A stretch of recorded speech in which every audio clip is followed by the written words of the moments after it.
두 번째 영상입니다. 자, 425쪽이요. 아래에서 세 번째 줄입니다. 지주회사가 뭐냐, 국가지주회사가 뭐냐 이런 얘기인데 이거 내용 들으면 웬만큼 아실 거라고 봐요. 425쪽의 아래에서 세 번째 줄입니다.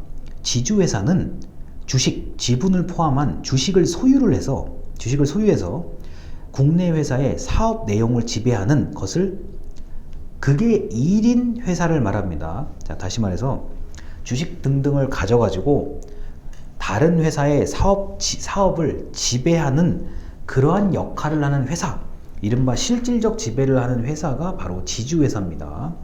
자, 426쪽 맨 위에 줄입니다. 뒷장이에요.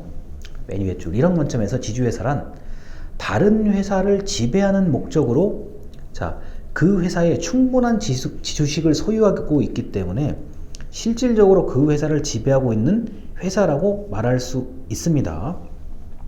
그래서 국가지주회사란, 자, 이러한 성격을 갖는 지주회사 중에서 국가 또는 공공의 소유와 지배를 받는 회사라고 합니다. 자, 그래서 이제 도저히 난 이해가 안 된다 그러면 429쪽에 그림을 보면 이해가 금방 되죠. 보통 이제 그 언론에서 나오는 거 뭐 모회사냐, 자회사냐, 손자회사냐, 뭐 계열사냐 이런 거 있잖아요. 그게 이제 지주회사의 관점에서 이제 설명을 하는 것들이죠. 당연히요. 모회사가 이제 그 가장 실질적인 그 주식을 다 가지고 있는 거고, 뭐 때에 따라서는 굉장히 큰 의사결정을 하기도 합니다. 그럼 당연히 자회사와 손자회사가 영향을 받는 거죠. 자, 이렇게 대기업 같은 경우도 기본적으로 이와 비슷한 원리로 경영권을 행사하는데, 이제 대기업 같으면 계열사가 원체 많고요. 그 다음에 연관된 업체, 하청업체 등등이 원체 많아가지고 이렇게 뭐 단순한 그림으로는 설명이 안 되는 건데요. 다만 이제 이 공기업 같은 경우는 그래도 지주회사의 역할이 그래도 좀 이렇게 좀 그 단순하게 딱딱 그 끊어져 있는 편입니다. 왜냐면은 공기업은 나름대로의 그 설립 목적이 좀 다 달라가지고 뭐 특정한 하나의 뭐 지주회사가 여기도 있고 여기도 있고 여기도 이렇지는 않아요. 이렇지는 않아서 그 우리가 일반 기업하고는 지주회사의 개념이 약간 다르다. 그리고 어차피 정부가 법률 또는 제도를 가지고 공기업을 통제하고 있기 때문에 그 일반 우리 회사에서 말하는 그런 그 지배 구조하고는 좀 다른 측면이 있습니다. 자, 그래서 뭐 이렇게 이제 말씀을 드리고 우리가 이제 444쪽입니다. 444쪽에 이제 그 공기업의 그 조직의 유형, 조직의 특징에 대해서 말씀을 드리는데, 이거 다음 시간까지 쭉 이어서 할 거고요. 내용이 별로 어렵질 않아요. 이거는요. 이미 다 알고 있는 것들이고요. 444쪽입니다. 맨 위에요. 자, 단독제 유형은 정부가 임명하는 최고 관리자인 뭐 기관장이 모든 경영 활동을 관리하고 단독으로 책임지는 형태를 말한다. 자, 단독제는 혼자서 책임 다 지는 겁니다. 뭐 사장님 한 사람, 이사장님 한 사람, 뭐 대표자 한 사람이 책임을 다 지는 게 단독제. 자, 그리고 밑에요. 자, 합의제는 경영 책임이 복합으로 이루어지는 경우로 최고 의사결정기관으로 관리위원회 또는 이사회가 결정하는 형태가 합의제입니다. 여러 명의 이사가 합의를 해서 어떤 정책의 방향을 결정한다는 것, 이게 합의제요. 물론 우리나라도 이사회가 있는데 그 중에 이사장을 뽑죠. 선출하죠. 그래서 이사장이 나름대로의 권한을 가지고 많은 것을 할 수가 있습니다. 단 이사회가 있기 때문에 이사회의 의결을 거쳐서 해야 된다는 것이죠. 자, 이게 바로 단독제와 합의제의 뭐 이제 구분이라고 할 수 있습니다. 자, 그리고 이런 거요. 자, 그 단일 기관제와 이중 기관제라고 얘기를 하는데요. 자, 어디를 보시냐면은 446쪽입니다. 446쪽이요.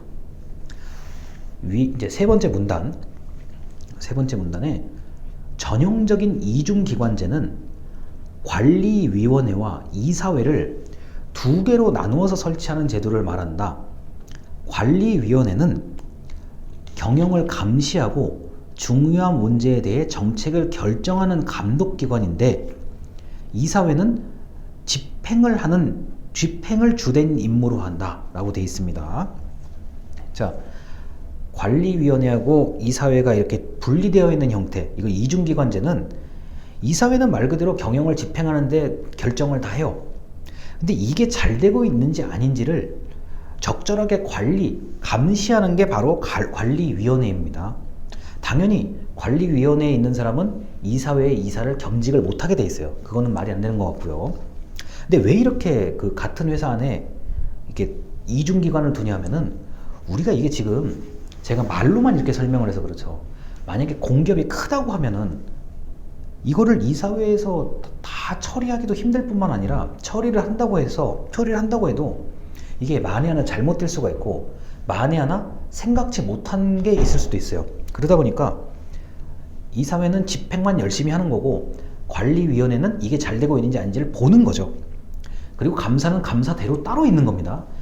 그래서 이게 마음대로 자의적으로 독단적으로 흐르지 않게 하기 위해서 기관을 이중기관제, 그러니까 업무를 약간씩 나누어 가지고 그 한쪽으로 확 쏠리지 않게끔 하는 게 바로 이 이중기관제의 개념이라고 할 수가 있어요.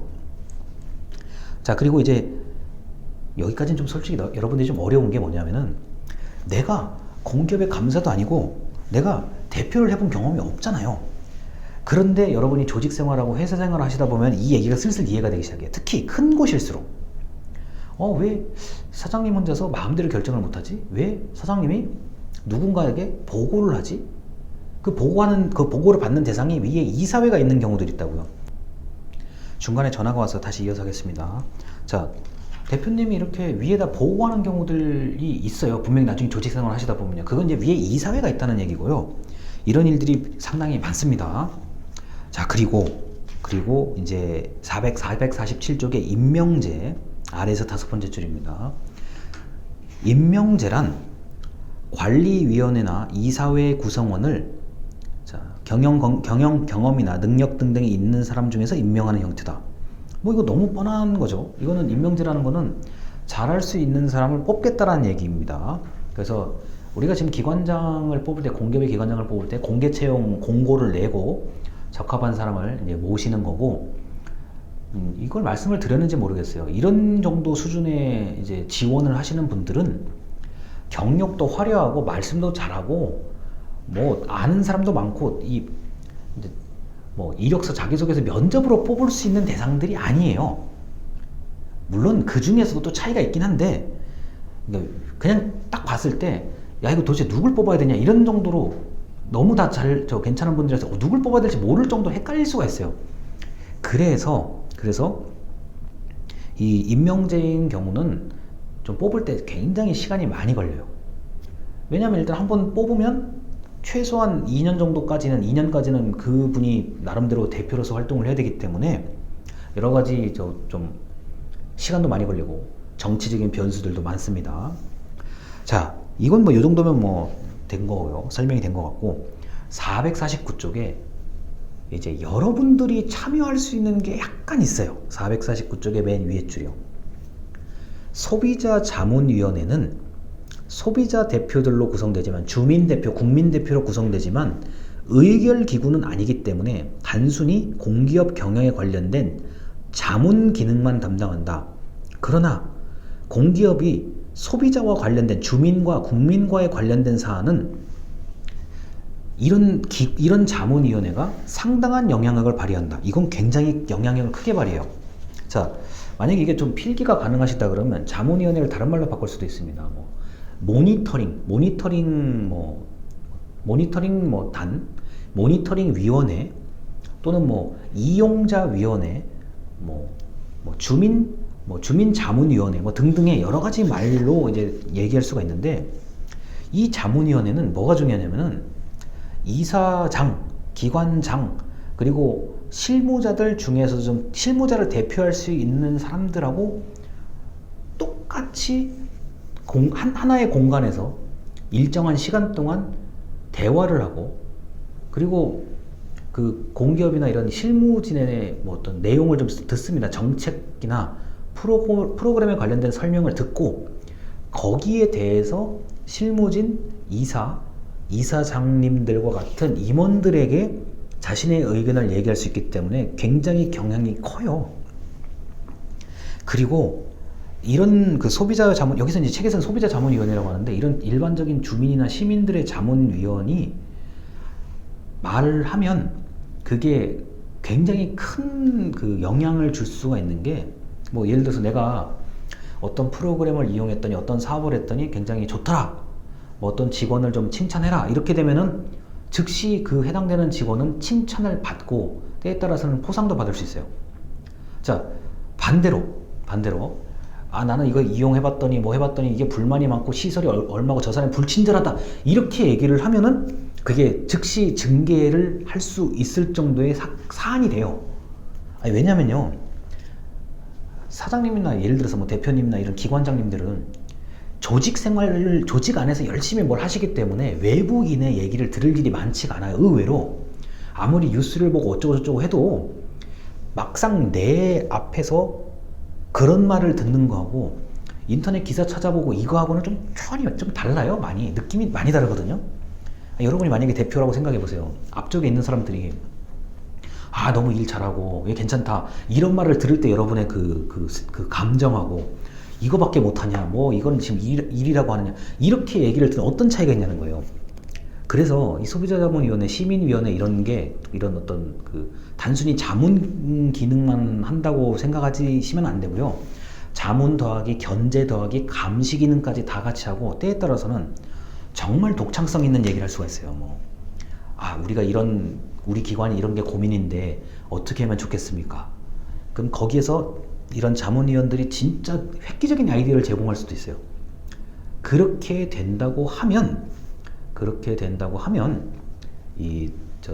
굉장히 분위기가 좋아질 수도 있고 상당한 그 아이디어를 줄 수도 있어요. 그래서 이 사업이라는 게 굉장히 이런 자문위원회를 거쳐서 엄청나게 좋은 얘기들이, 또는 엄청난 영향력이 있는 얘기들이 나올 수가 있습니다. 절대로 이거 무시 못하는 조직입니다. 한 번을 만나더라도 흔히 말해서 파괴력 있는 말들이 나올 수가 있어요. 그래서 결코 우리 공식적인 조직, 뭐 감사, 뭐 운영위원회, 관리위원회 이런 조직만큼 굉장히 강하게 얘기를 할 수가 있습니다. 자, 그리고 이제 마지막으로 드리는 얘기는 기본적으로 공기업도 집권형이에요. 그러니까 많이 분권이 됐다고 하지만 기본적으로 집권형이고, 다만 기능이 좀 나누어지고 감시기구, 견제기구가 이렇게 따로 있기 때문에 내 마음대로 독단적인 의사결정은 어렵습니다. 그리고 이제 우리 나중에 배울 노조, 그러니까 직원을 대표하는 노조 대표가 있기 때문에 더더군다나 함부로 뭐 해고를 한다든가 함부로 부당한 조치를 할 수가 없게끔 되어 있습니다. 그래서 여기까지 조직의 어떤 공기업의 조직 관리에 대한 내용을 말씀드렸고요. 오늘은 뭐 영상의 개수가 많은 건 아닌데 이게 좀 실무적인 차원에서 여러분들이 만약에 될 수 있는 거라고 한다면, 제가 볼 땐 자문위원 정도는 시민자문위원으로서 만약에 이런 기회가 있으면 한 번쯤 해보시는 게 좋아요. 보통 2년 정도거든요. 그러니까 한 번쯤 해보시면 굉장히 좋은 얘기를 할 수가 있을 겁니다. 일단 오늘 영상 여기까지 마치겠습니다. 감사합니다.